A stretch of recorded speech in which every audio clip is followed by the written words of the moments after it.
Bonjour à tous et bienvenue à votre édition L'Info. Le président algérien Abdelmadjid Tebboune a salué lors d'une communication téléphonique avec le recteur de la Grande Mosquée de Paris, Chemseddine Hafiz, les efforts consentis par cette prestigieuse institution religieuse, se félicitant à ce propos de l'envoi avec succès de 900 enfants de la communauté nationale au camp d'été en Algérie.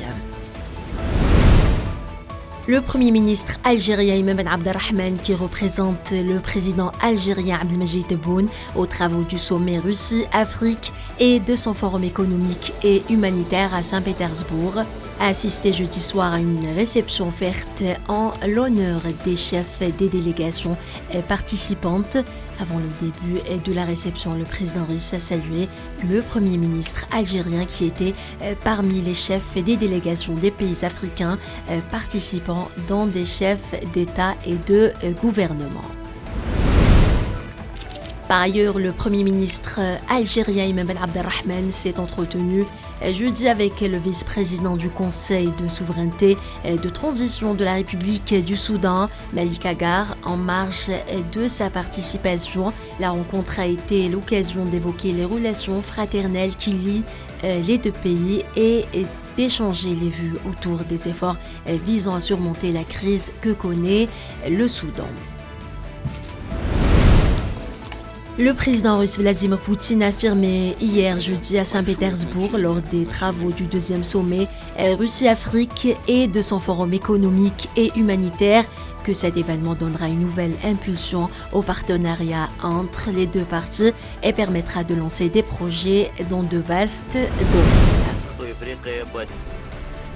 La diplomatie russe a appelé hier à la libération rapide du président nigérien Mohamed Bazoum, retenu depuis mercredi à Niamey par des membres de sa garde.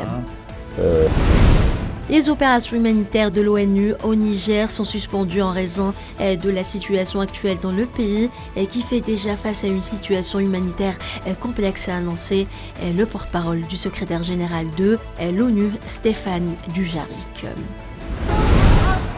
Au moins 5 personnes ont été tuées et 26 autres blessées en Syrie dans l'explosion d'un engin dans un faubourg au sud de Damas.